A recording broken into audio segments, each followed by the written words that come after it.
নমস্কার, নিউজ 18 বাংলার স্বাগত। আপনাদের সঙ্গে রয়েছে আমি দেবস্মিতা এবং যে খবরের দিকে অবশ্যই এই মুহূর্তে নজর রাখতে হচ্ছে, বায়ুসেনার তরফ থেকে টুইট করে সেটা জানানো হয়েছে। বায়ুসেনার সূত্রে যেটা আমরা জানতে পারছি যে বিপিন রাওয়াত তার মৃত্যু হয়েছে। সস্ত্রীক বিপিন রাওয়াত নিহত এই দুর্ঘটনায়, যা আমরা এখনো পর্যন্ত খবর পাচ্ছি। সিডিএস বিপিন রাওয়াত এবং ইতিমধ্যেই বৈঠক হওয়ারও কথা রয়েছে। এই প্রসঙ্গে আমরা অবশ্যই কথা বলবো। রাজীব আমাদের সঙ্গে সরাসরি রয়েছে। রাজীব আরো আপডেট দিতে পারবে। রাজীব, একটি অত্যন্ত গুরুত্বপূর্ণ বৈঠকেরও কথা রয়েছে, তবে যা এখনো পর্যন্ত খবর, একজন এখনো সার্ভাইভ করছেন, গ্রুপ ক্যাপ্টেন বরুণ সিং। আর কি সমস্ত রকম মিলিয়ে তথ্য পাচ্ছ তুমি?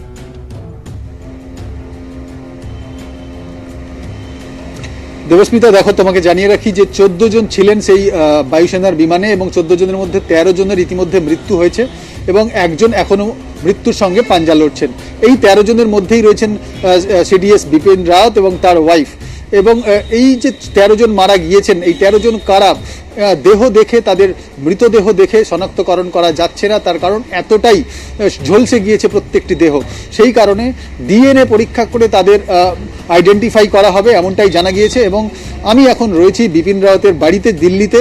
সেখানে দেখা যাচ্ছে যে বিপিন রাওয়াতের পরিবারের সদস্যদের আনাগোনা শুরু হয়েছে এবং আর্মি থেকে, সেনাবাহিনীর সদর দপ্তর থেকে বিপিন রাওয়াতের পরিবার এবং বিপিন রাওয়াতের স্ত্রীর পরিবার, মধুলিকা, তার পরিবারের সঙ্গে যোগাযোগ করা হয়েছে এবং তাদের পরিবারের সদস্যরা, অন্যান্য যারা সদস্য রয়েছেন বিভিন্ন রাজ্যে, তাদের সদস্যদের ডেকে পাঠানো হয়েছে এবং তারা আজকে রাতেই দিল্লি আসছেন। এর পাশাপাশি আরেকটি খবর, সেটি হলো যে প্রধানমন্ত্রী নরেন্দ্র মোদী আজকে সকালেই দুপুরে ক্যাবিনেট বৈঠক করেছেন, অর্থাৎ মন্ত্রিসভার বৈঠকে তিনি এই বিষয়টি রাজনাথ সিংকে ডেকে আলাদা করে জেনেছেন এবং পুরো ঘটনাটি তিনি বর্ণনা করেছেন রাজনাথ সিং প্রধানমন্ত্রীর কাছে। এখন 6:30 বাজে এবং এই 6:30টায় কিন্তু প্রধানমন্ত্রীর বাসভবনে আরেকটি বৈঠক শুরু হয়েছে, সিসিএস অর্থাৎ ক্যাবিনেট কমিটি অন সিকিউরিটি। এই বৈঠকে প্রধানমন্ত্রী ছাড়াও রয়েছেন অমিত শাহ, অর্থমন্ত্রী নির্মলা সীতারামন এবং স্বরাষ্ট্রমন্ত্রী অমিত শাহ এবং বিদেশমন্ত্রী এস জয়শঙ্কর, এরা রয়েছেন। এই বৈঠকে থেকেই কি হবে, কারণ সরকারের এই এত বড় বিপর্যয়ের পর সরকারের পদক্ষেপ কি হবে সেটি কিন্তু এই বৈঠকে ঠিক হবে। এবং অকস্মাৎ এই ঘটনায় সরকার খুব স্বাভাবিকভাবেই সরকারের কাছে একটা বড় ধাক্কা এই ঘটনাটি, এবং সেই ধাক্কা সামলানোর জন্য সরকারের কি পদক্ষেপ হবে আজকের এই বৈঠকে প্রধানমন্ত্রী এবং ক্যাবিনেট সিকিউরিটি বৈঠকে এই বিষয়টি ঠিক হবে। এবং আগামীকাল রাজনাথ সিং প্রতিরক্ষা মন্ত্রী, তিনি সংসদে বিবৃতি দেবেন বলে জানা যাচ্ছে। সব মিলিয়ে যদি দেখো তুমি যে দিল্লিতে একটা বড় ধাক্কা, স্বাভাবিকভাবে এর পরবর্তীতে সরকারের কি পদক্ষেপ হয় সেটার দিকে অবশ্যই নজর থাকবে, কারণ এই মুহূর্তে প্রধানমন্ত্রী বাসভবনে একটি বৈঠকও চলছে। মুখ্যমন্ত্রী মমতা বন্দ্যোপাধ্যায় এরপরে তিনি কি বলছেন একবার শোনাবো। আমাদের সকলেরই, সব পরিবারের প্রতি যারা আজকে অচানক এই দুর্ঘটনায় মারা গিয়েছেন, এটা দুর্ঘটনা না ঘটনা আমি জানি না, সেটা এনকোয়ারি রিপোর্ট আসলে আমরা বুঝতে পারবো। বাট ঘটনাটাকে আমরা সকলে মনে করি আমরা খুব শোকাহত, আমরা দুঃখিত, আমরা মর্মাহত। আমাদের পশ্চিমবঙ্গ সরকারের পক্ষ থেকে, আমাদের সমস্ত সংসারের পক্ষ থেকে বাংলার, আমরা আমাদের কন্ডোলেন্স আমরা করছি। এবং তামিলনাড়ুর কুন্নুরে কপ্টার ভেঙে নিহত সস্ত্রীক chief of defence staff Bipin Rawat, নিহত পাইলট পৃথ্বী সিং চৌহান সহ আরো 11 জন আশঙ্কাজনক অবস্থায় ইতিমধ্যেই সার্ভাইভ করছেন হাসপাতালে গ্রুপ ক্যাপ্টেন বরুণ সিং। ইতিমধ্যে প্রধানমন্ত্রীর বাসভবনে একটি বৈঠক চলছে, গুরুত্বপূর্ণ সেই বৈঠক, কারণ এত বড় একটা ধাক্কা, এত বড় বিপর্যয়ের পর সরকারের কি পদক্ষেপ সেই বিষয়ে বৈঠক এই মুহূর্তে চলছে।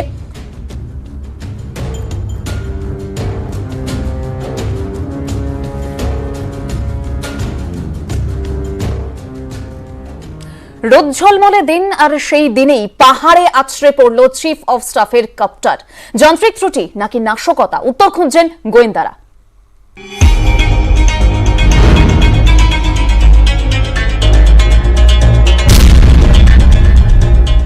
নীলগিরির গায়ে আছড়ে পড়ল চিফ অফ স্টাফ বিপিন রাওয়াতের কপ্টার। যান্ত্রিক ত্রুটি নাকি নাশকতা, উত্তর খুঁজছেন গোয়েন্দারা। তামিলনাড়ুর কুন্নুরে যে এলাকায় কপ্টারটি ভেঙে পড়ে, সে সময় সেখানকার আবহাওয়া ভালো ছিল বলেই প্রাথমিকভাবে জানা গিয়েছে। স্থানীয় সূত্রে খবর, বুধবার সকালে কুন্নুরের আকাশ ছিল পরিষ্কার, তাপমাত্রা 31 ডিগ্রি সেলসিয়াসের কাছাকাছি, ঝড় বৃষ্টির কোনো খবর নেই।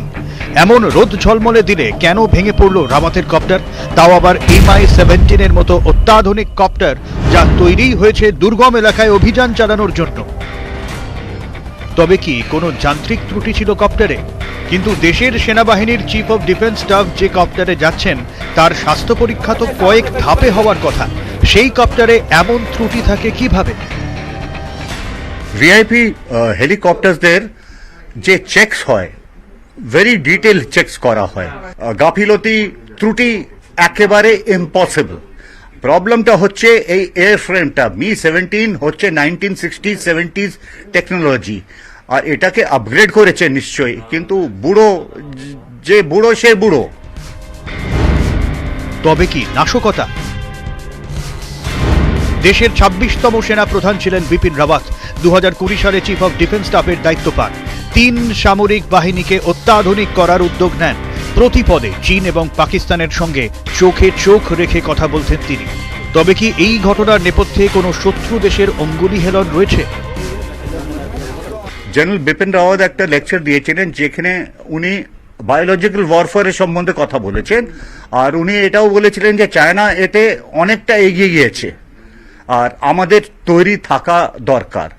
এখন এটা এই ইভেন্টের সাথে আপনি মানে যোগ দেবেন, কানেক্ট করবেন, but this incident has happened. তিনি ইদানিং আর্ম ফোর্সেসের প্রিপারেশন, আর্ম ফোর্সেসকে কিভাবে নতুন ভাবে সাজানো যায় সেই সম্বন্ধে অনেক পজিটিভ এবং অ্যাডভান্স মডার্ন স্টেপ নিচ্ছিলেন। পজিটিভ অ্যাডভান্স মডার্ন স্টেপ নেওয়ার পেছনে সিডিএস এর রোল আছে। সেই পুরো প্রসেসটা বন্ধ করে দেওয়ার জন্য এটা অন্তর্ঘাত হতে পারে। ইতিমধ্যেই উচ্চ পর্যায়ে তদন্ত শুরু করেছে ভারতীয় বায়ুসেনা। উত্তর খুঁজছেন গোয়েন্দারা। নিউজ 18 বাংলা। এবং যে প্রশ্নটা বারবারই ঘুরে ফিরে আসছে যে MI-17 V5 হেলিকপ্টার, এটি অত্যাধুনিক একটি হেলিকপ্টার, সেটি কিভাবে ভেঙে পড়লো? এই MI-17 V5 হেলিকপ্টার যেটি সেনাবাহিনীতে ব্যবহার করা হয়, রাশিয়ায় তৈরি হয় এই হেলিকপ্টার, যেটি সেনাবাহিনীতে ব্যবহার করা হয়, অস্ত্র শস্ত্র নিয়ে যাওয়া, তল্লাশিতে ব্যবহার করা হয় এই MI-17 V5 কপ্টার। যে কোনো দুর্যোগে উঠতে পারে MI-17 V5। সামুদ্রিক দুর্যোগপূর্ণ আবহাওয়াতেও উড়তে সক্ষম এই হেলিকপ্টার, এবং এর পাশাপাশি মরু দুর্যোগেও উঠতে পারে MI-17 helicopter. MI-17 V5 helicopter জরুরি অবস্থায় প্যারাশুট, সার্চ লাইটেরও সুবিধা রয়েছে এই কপ্টারে, এবং জরুরি অবস্থায় ভেসেও থাকতে পারে MI-17 V5। আর রাতের অন্ধকারেও উঠতে সক্ষম MI-17 V5 টেক অফের সময় 13,000 কেজি ওজন বইতে পারে। সঙ্গে 36 সশস্ত্র সেনা থাকতে পারেন MI-17 V5 কপ্টারে।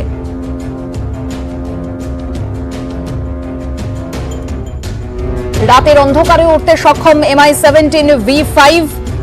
MI-17 V5 এ থাকে 23 mm machine gun, AKM submarine গান।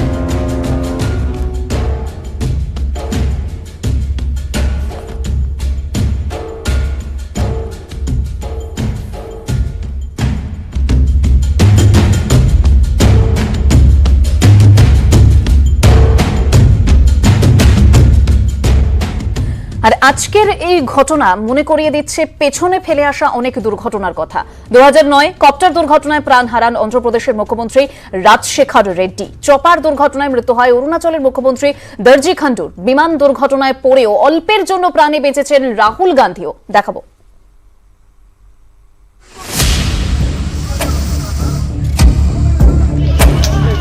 তামিলনাড়ুর কন্নুরের গভীর জঙ্গলে দুর্ঘটনার কবলে সেনার হেলিকপ্টার। এমন দুর্ঘটনার সাক্ষী এর আগেও হয়েছে দেশ। 2009 অন্ধ্রপ্রদেশের কুর্নুলে হেলিকপ্টার দুর্ঘটনায় প্রাণ হারান অন্ধ্রপ্রদেশের মুখ্যমন্ত্রী ডক্টর YS রাজশেখর রেড্ডি সহ 4 জন। 2011 অরুণাচলে চপার দুর্ঘটনায় মৃত্যু হয় অরুণাচলের মুখ্যমন্ত্রী দর্জি খান্ডুর। 5 দিন পর তাওয়াং জেলায় খোঁজ মেলে দুর্ঘটনাগ্রস্ত বিমানটির।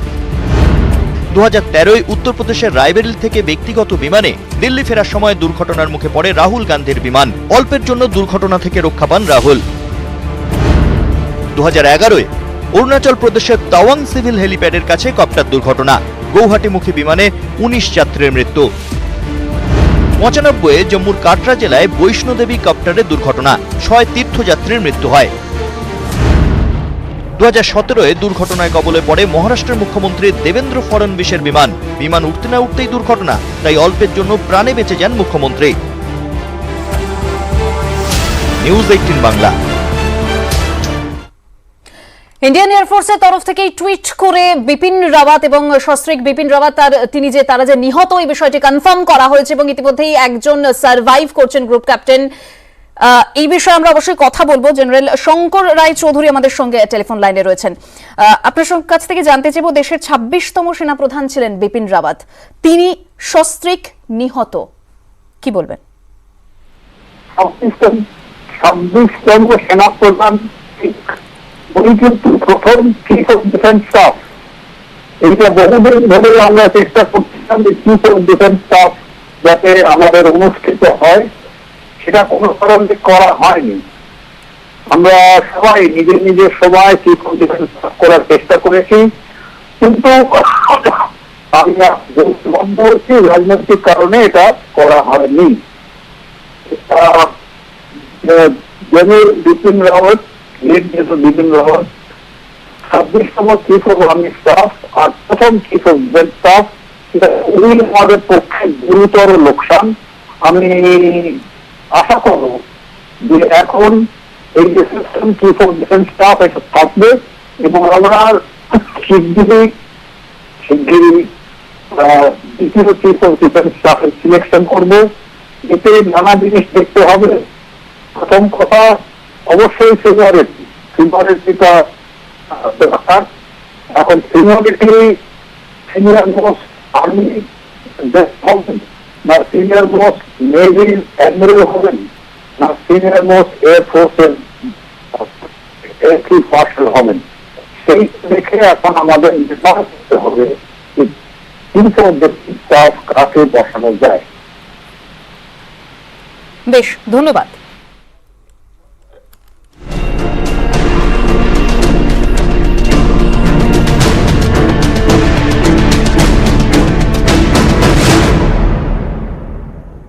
কাজ করতে চাইছি। উনি আমার ইলেকশন এজেন্ট, তো বাকি দায়িত্ব আমার ছায়া হিসেবে যা দায়িত্ব সেটা উনি পালন করছেন। জমে উঠেছে লড়াই, গরম ময়দান, ফুটছে ওয়ার রুম। ক্যামেরায় সুব্রত জানার সঙ্গে ভেঙ্কটেশ্বর লাহিড়ী, নিউজ 18 বাংলা। সংসদে তৃণমূল কি করবে? সংসদে একলা চলো নীতি রাখছে তৃণমূল, অর্থাৎ কংগ্রেসের সঙ্গে দূরত্ব রেখেই সংসদে সুর চড়াবে তৃণমূল। দলীয় সাংসদের বৈঠকে তাই স্পষ্ট করলেন অভিষেক বন্দ্যোপাধ্যায়।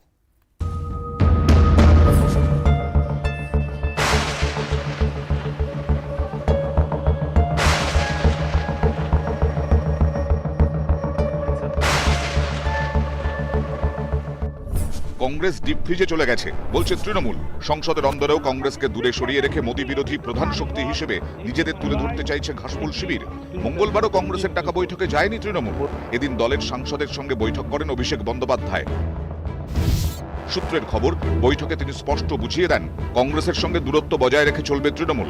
বাংলার ইস্যু সংসদের দুই কক্ষেই তুলে ধরতে হবে, একই সঙ্গে সর্বভারতীয় বিষয় নিয়েও সুর চড়াবে। দল বড় হচ্ছে, এই বিষয়টি মাথায় রেখে চলতে হবে তৃণমূল সাংসদদের। টার্গেট 2024। মমতা বন্দ্যোপাধ্যায় মোদী বিরোধিতার প্রধান মুখ, এই বার্তা দিয়ে সর্বভারতীয় স্তরে চলতে চাইছে ঘাসফুল শিবির।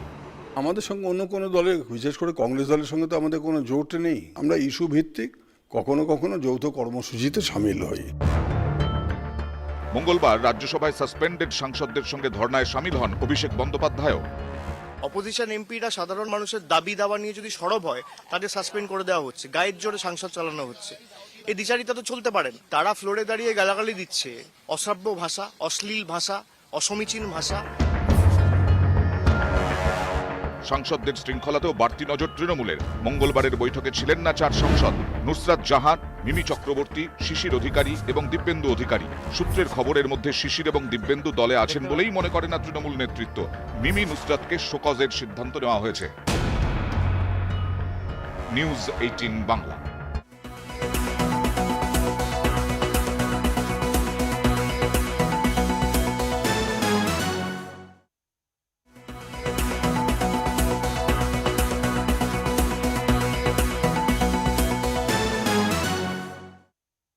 কলকাতা পুরসভায় তৃণমূলের কৌশল কি? হাই রাইজের বাসিন্দাদের দিকে নজর তৃণমূলের, যারা সবসময় ব্যস্ত থাকেন কলকাতার সেই বাসিন্দারা, তাদের জন্য নতুন কৌশল তৃণমূলের।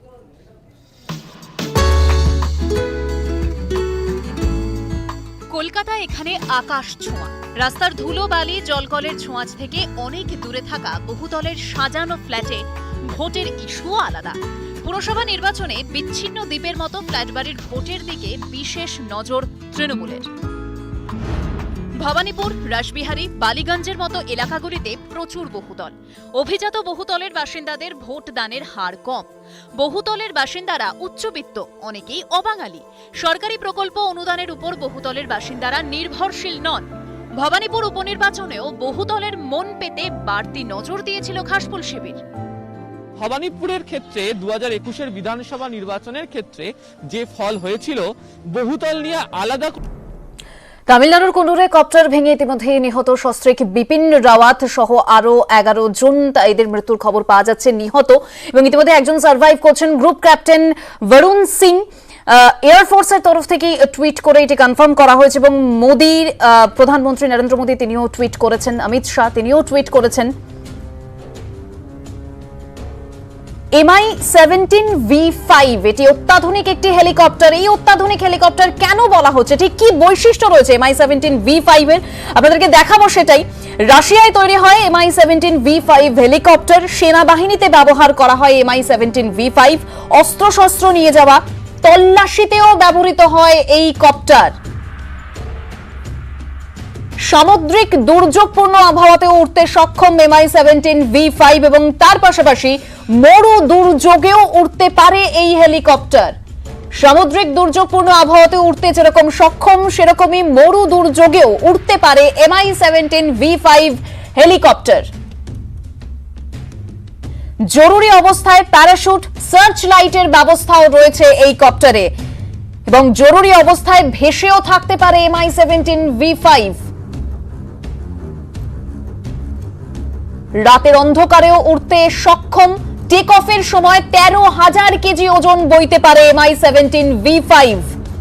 পাইলট ছাড়াও উঠতে পারে MI-17V5 হেলিকপ্টার, সঙ্গে 36 সশস্ত্র সেনা থাকতে পারেন এই কপ্টারে। রাতের অন্ধকারে উঠতে সক্ষম MI-17V5। আর MI-17V5 এ থাকে 23mm machine gun, AKM submarine গান, S8 রকেট থাকে 23mm machine gun, AKM submarine গান। এই অত্যাধুনিক কপ্টার যা ভেঙে পড়ে, এবং এখানেই প্রশ্ন, কিভাবে ভেঙে পড়লো এই কপ্টার।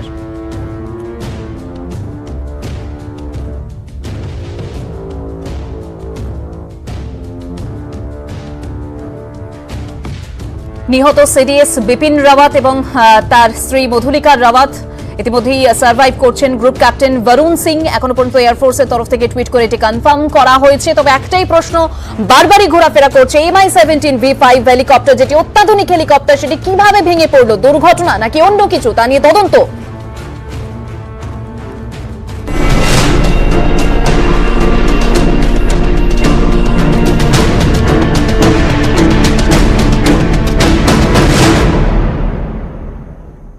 চিন্তা ভাবনা করায় উপনির্বাচনের ক্ষেত্রে ফল বদলে যায়। সেই ফর্মুলাকে কাজে লাগিয়েই এবারের পুরো নির্বাচনের ক্ষেত্রে বহুতলের জন্য আলাদা পরিকল্পনা সাজালো তৃণমূল।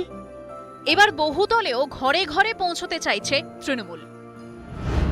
বুথ কমিটির কর্মীদের বহুতলের দায়িত্ব ভাগ করে দেওয়া হচ্ছে।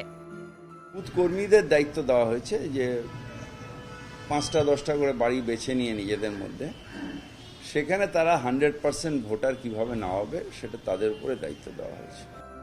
উঁচুতলার বাসিন্দাদের সমর্থন পেতে ঝাঁপাচ্ছে বিজেপিও। বিভিন্ন নির্বাচনে আমরা দেখেছি সিকিউরিটি গার্ডের ড্রেস পরে অন্য লোক বসে সকাল থেকে সেখানে একটা অন্য পরিস্থিতি তৈরি করে দেওয়া যেত। এবারে যখন কমিটি করেছে তাহলে বাড়িতে বাড়িতে তালা, দুয়ারে সরকারের মতো। ভবানীপুরের উপনির্বাচনে অবাঙালি প্রভাবিত বহুতল অধ্যুষিত ওয়ার্ডগুলিতেও ভালো ফল করবে তৃণমূল। উপনির্বাচনের হিসেবে 70 নম্বর ওয়ার্ডে তৃণমূলের লিড ছিল প্রায় 2000, 74-এ প্রায় 5000। এর ফলেই পুরো ভোটে আশার আলো দেখছে তৃণমূল। ক্যামেরায় পিন্টু সরকারের সঙ্গে আবির ঘোষাল, নিউজ 18 বাংলা। ভোট যুদ্ধে উত্তরপ্রদেশ, যোগীর গড়ে মোদি, প্রায় 10,000 কোটি টাকা প্রকল্পের উদ্বোধন। পাল্টা পশ্চিম উত্তরপ্রদেশে জোট বেঁধে ময়দানে সমাজবাদী পার্টি এবং আরএলডি। जब डबल इंजन की सरकार होती है तो डबल तेजी से काम भी होता है। বছর ঘুরলেই ভোট, জমে উঠেছে উত্তরপ্রদেশের লড়াই। এরই মধ্যে মঙ্গলবার উত্তরপ্রদেশের পূর্বভাবে গোরখপুরে গিয়ে কল্পতরু প্রধানমন্ত্রী। आज खूब गड़ी आ गई बा। মুখ্যমন্ত্রী যোগী আদিত্যনাথের খাস তালুক গোরখপুর। সেখানে এদিন প্রায় 10,000 কোটি টাকার প্রকল্পের উদ্বোধন করেন নরেন্দ্র মোদী, যার মধ্যে রয়েছে একটি এইমস এবং সারের কারখানা। গোরখপুরেই হচ্ছে আইসিএমআর এর নতুন গবেষণা কেন্দ্র। কৃষি আইন ইস্যুতে বিরোধীরা সরব। ভোটের উত্তরপ্রদেশে গিয়ে বিরোধীদের সেই আক্রমণকে ভোঁতা করার চেষ্টা করলেন নরেন্দ্র মোদী। বার্তা দিলেন কৃষকদের পাশে দাঁড়ানোর। हमने यूरिया का गलत इस्तेमाल रोका। हमने करोड़ों किसानों को सॉइल हेल्थ कार्ड दिए ताकि उन्हें पता चल सके कि उनके खेत को किस तरह की खाद की जरूरत है। हमने यूरिया के उत्पादन को बढ़ाने पर जोर दिया। मोदी है तो मुमकिन है, यह बनाने का जो एक कार्य आज साकार रूप से पूर्वी उत्तर प्रदेश और देश देख रहा है। একদিকে উন্নয়নের স্লোগান, অন্যদিকে বিরোধীদের তীব্র আক্রমণ। लाल टोपी वाले यूपी के लिए रेड अलर्ट है, रेड अलर्ट यानी खतरे की घंटी है। পূর্ব উত্তরপ্রদেশে দাঁড়িয়ে আক্রমণ শানাচ্ছেন মোদী। নিশানায় অখিলেশের সমাজবাদী পার্টি। রাজ্যের পশ্চিমে তখন হাতে হাত অখিলেশ যাদব, জয়ন্ত চৌধুরীর।